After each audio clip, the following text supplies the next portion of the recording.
Integrating storytelling in the way you communicate is much more engaging for the listener. But most leaders introduce themselves in a boring way. So let's listen to Ernie Sander as Senior PR Strategist to see how he tackles this challenge.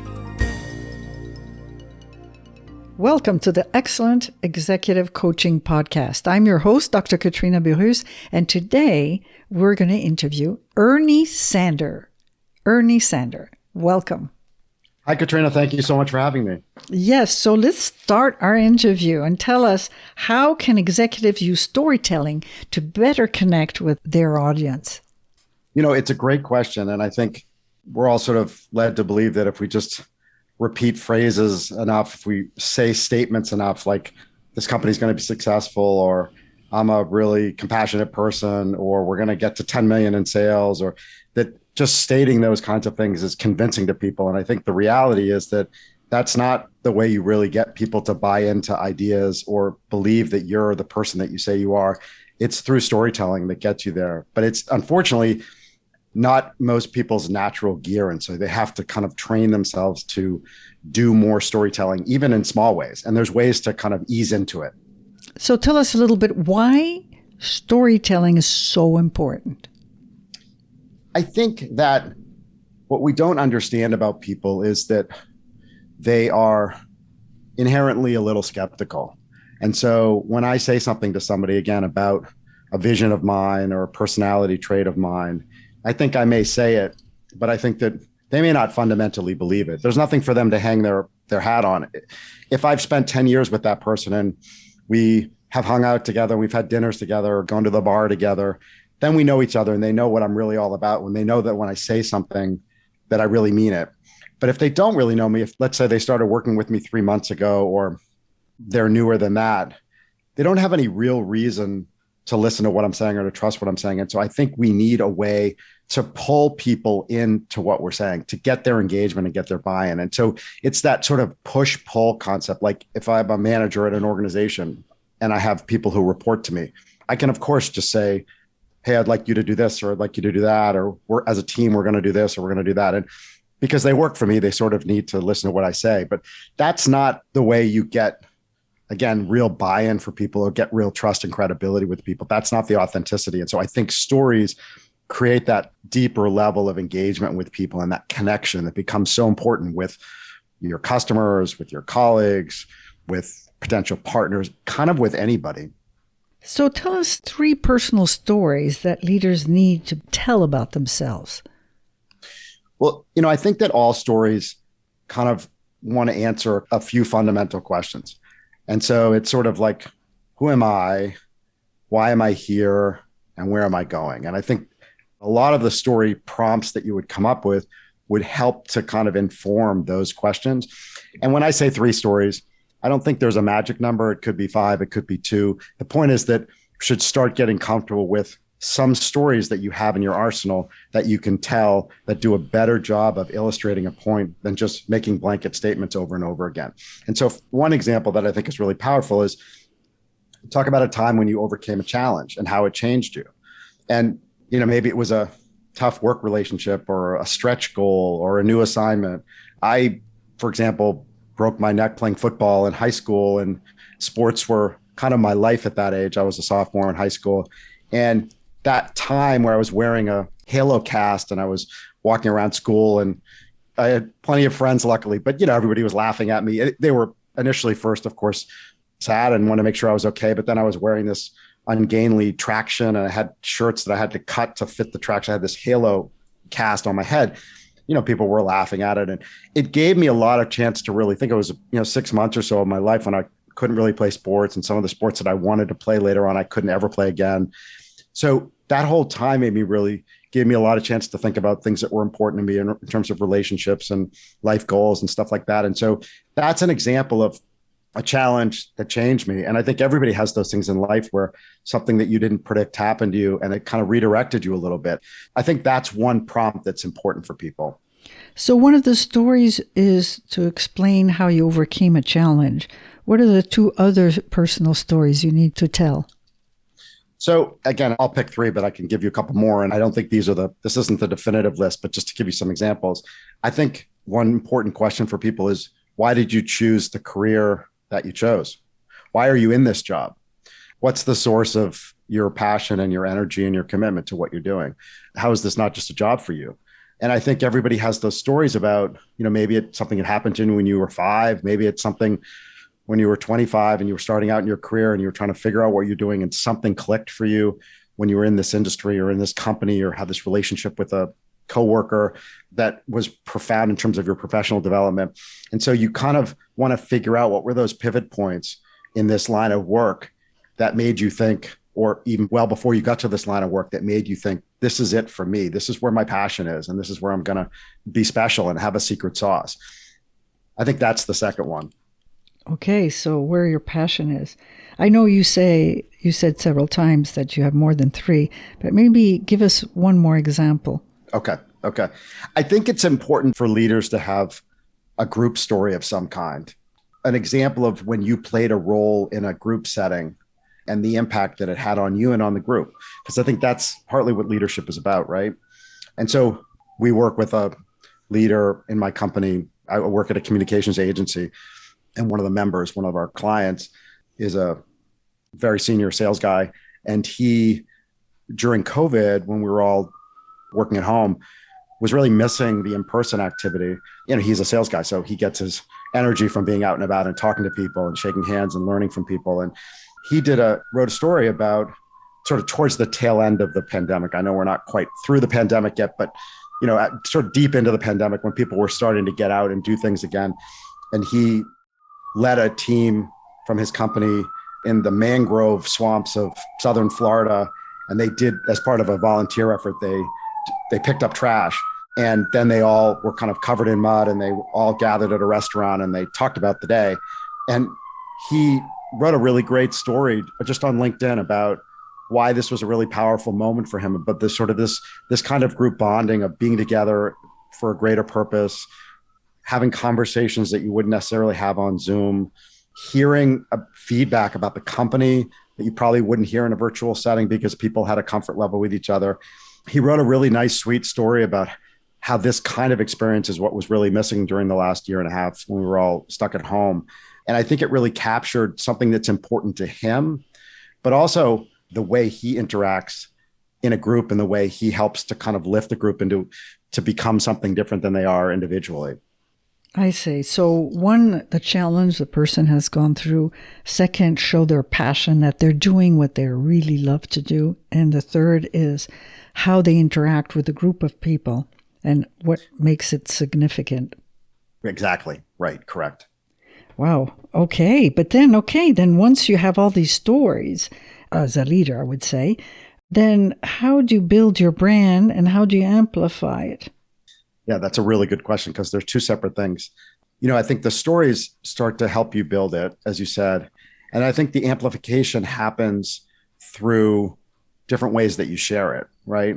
And so you can have a story that you tell to 2 people, and then you can decide that you want to write a piece of thought leadership that includes that anecdote, and you can post it on the internet, and that shares it to another group. And then you can share it on your LinkedIn page, and that reaches a whole different set of people that then share it with other people. And then maybe you work it into a presentation when you're talking to a group on a stage, and it gets into, so amplification happens when you use it in different settings, in different audiences, and it sort of moves in different circles.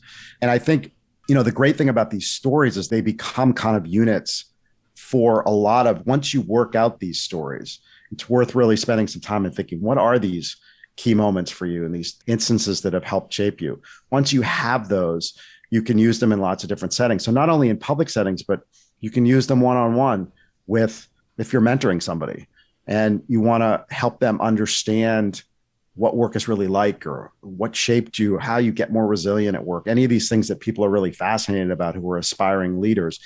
You can use those stories. I think those are a powerful way to convey learning to people. And so the amplification happens in all kinds of different settings, but it all starts with really figuring out What are those stories? What are those pivotal moments for you?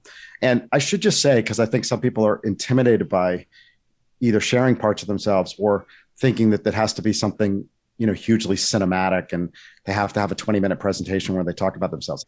It's not the case. I think these stories can be really short.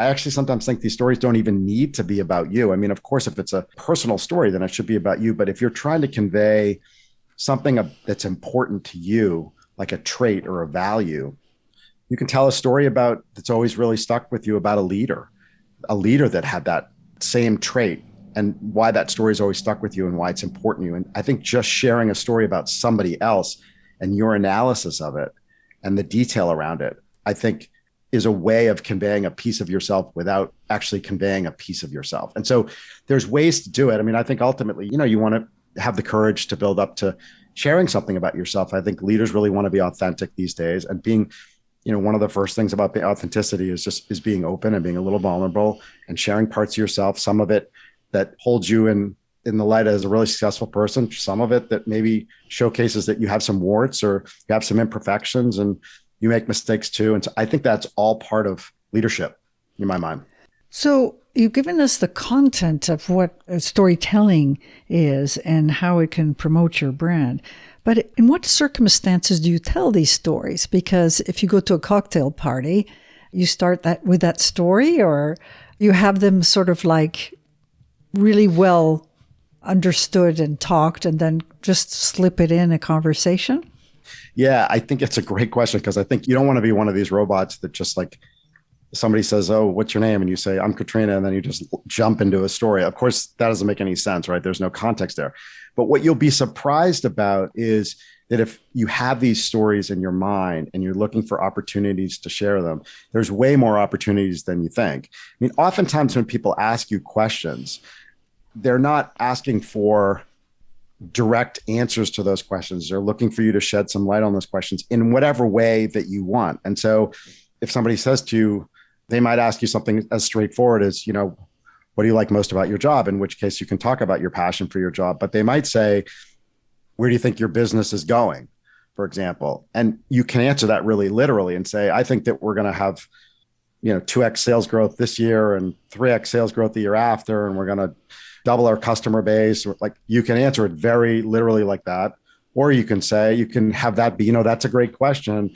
And that can lead into a whole story about the importance of customer focus, and tell a story about sometime when there was extreme customer focus and how it drove business growth. And you can end the story by saying, it's because of that focus on customers that I think we're going to triple our sales in the next year. So if you're looking for opportunities to splice in stories, I think you can do it. You just need to kind of train yourself a little bit. It's like exercise. You just have to get used to sort of sliding these stories. But I agree with you. It's not a completely simple thing. And you don't want to just, like drop them in at every single instance. But I think that lots of times people, when they ask questions that are really factual, I mean, sometimes they'll ask you questions that are factual and they really want factual answers. But sometimes they'll ask you questions that are kind of much more open-ended prompts than you think. And they're really just, what they really would be more interested in hearing is a good story. So, for example, if I tell you, Ernie, what do you do? Which is a common question. How could you slip in a story? I think the way I would slip in a story is I would talk about, so instead of saying, I could say, we're a communications agency and we help leaders with thought leadership and launching podcasts and writing books and doing more speaking. And I could just list all the services that we do. But what I would probably do is tell you a story about a leader that came to us and who we worked with to help kind of, help expand their influence and accelerate their impact. And I would say, I would need to think about the story that I would want to tell. But the point is, that's what I would do, is I would illustrate through a story. We help people like Dick Smith, and I would tell you Dick Smith's story. And so that's another way of telling you the services that we offer, the kind of agency we are, but through an illustration of the kinds of results that we like to have and that we think we can have. Does that make sense? Yes, it makes great sense, because in this story, you're the guide. You're not the hero. The hero is the client. Exactly. And so you're helping them on their journey, really, in the story. That's great. Yep. That's great. So what are the components of a robust social strategy for a leader? What advice would you give? Yeah, that's another great question. To me, I think social is the kind of thing where there's all different gradations of it. And there's some people who take social very, very seriously and are on it 3 and 5 times a day, and they're on 3 different platforms. And I think we all look at those people and go, how do they have the time to do that? And I don't think you need to look at that and say that needs to be me. I think the bigger goal should be, or the more kind of attainable goal should be, let me pick a platform that I think fits where I want to go, what the audience that I want to reach. And it may be LinkedIn for business people. It may be Instagram for other people who have more of a cultural message or a more visual message. And let me figure that platform out, and let me be somewhat regular on those platforms. And so every platform is going to have a different kind of, I'll call it a formula. I don't want to act like there's a strict formula, but they'll have, if you're on the platform, there's a set of things, best practices, a set of things that tends to work best in terms of gaining audience and gaining followers and amplification. And it's not the same for Instagram and LinkedIn, for example. And so you'll learn that formula. And then I think the goal is to say to yourself, okay, I'm going to first start and say, I'm going to post once a week. And then if you have time to do that and you say, I'm going to amp that up and I'm going to double it, I'm going to post twice a week. And you say, you know what, I'm not going to just share other people's things all day because everybody does that. Or I'm not just going to say on LinkedIn, I'm not just going to write a bunch of congratulations notes on LinkedIn. A lot of people do say, which is fine. That's part of what LinkedIn is to congratulate, friends and former colleagues when good things happen. That's great. But that's not building a footprint. That's not thought leadership, right? That doesn't deepen your brand at all. That's kind of like the price of entry, right? That's just what everybody does as kind of the social glue on these platforms. And so you want to spend a little bit of time figuring out, what do I want to be on these platforms? And this gets back to the stories. Who are you? And so you can see that there's a little, if you start to peel back the layers of the onion on this, there's a little bit of work that one needs to do about what stories are important to you, what issues are important, what's your perspective. You need to do a little bit of auditing and sort of self-diagnosis around this. But once you figure that out, you don't need a 20-page blueprint plan for this. You just need to figure out a couple things that are important to you. And then you just need to figure out how to build out some ideas, drive some conversations, get involved in some other people's conversations on social media, be a part of those topics of conversation. Again, maybe it's once a week, maybe it's twice a week, but there's some kind of regular cadence to what you're doing. You can always get better at these things, but I think a lot of people just kind of stay out of it because either they don't think they have the time or they're daunted by not getting it right. It's a little like the storytelling piece.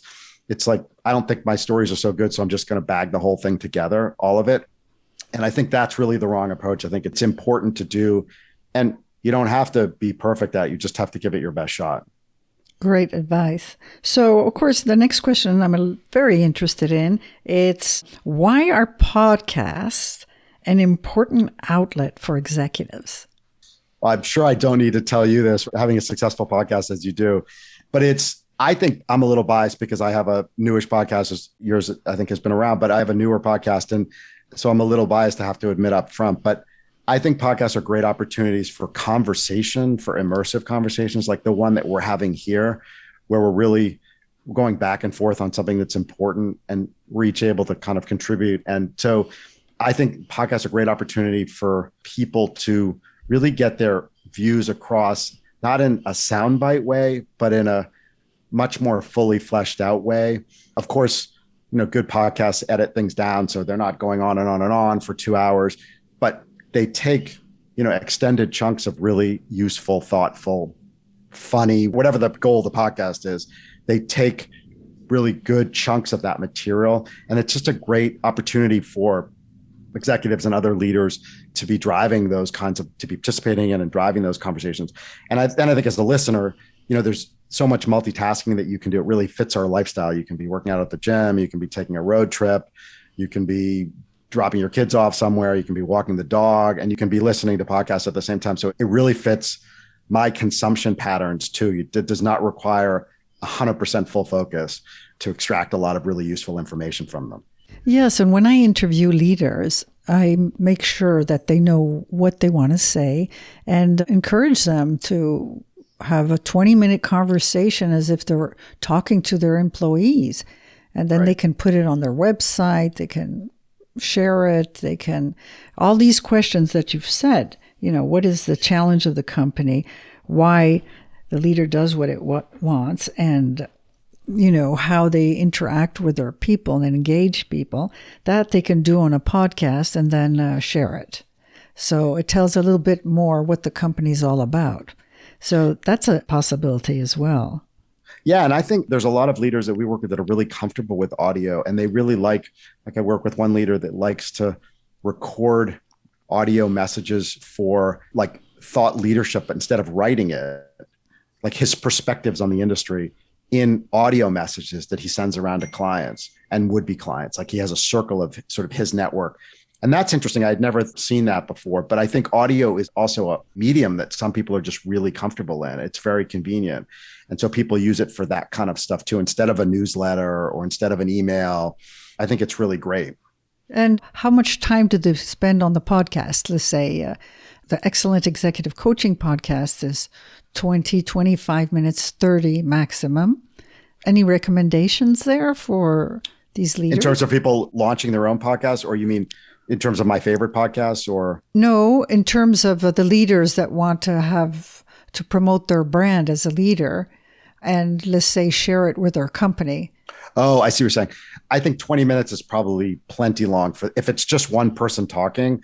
I mean, I think that your 20-minute format is great if there's a conversation between two people, but if it's just me delivering a message to my employees, I mean, I kind of think more in the 5 to 10 minute realm is better. 20 minutes is a lot to hear somebody going on, unless it's a really well crafted. Even then, I think that's, kind of on the longish side to hold someone's attention.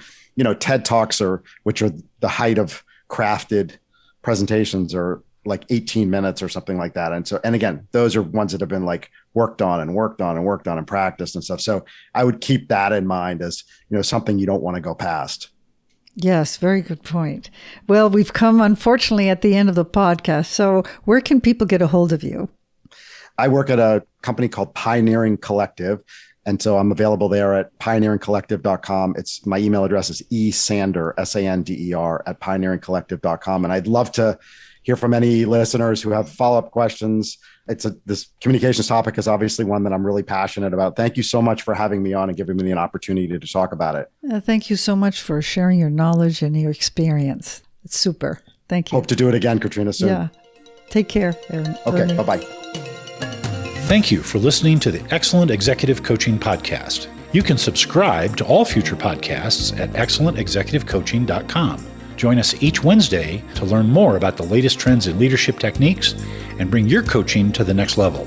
To learn more about Dr. Burrus' CEO Mastermind, use the contact form at excellentexecutivecoaching.com.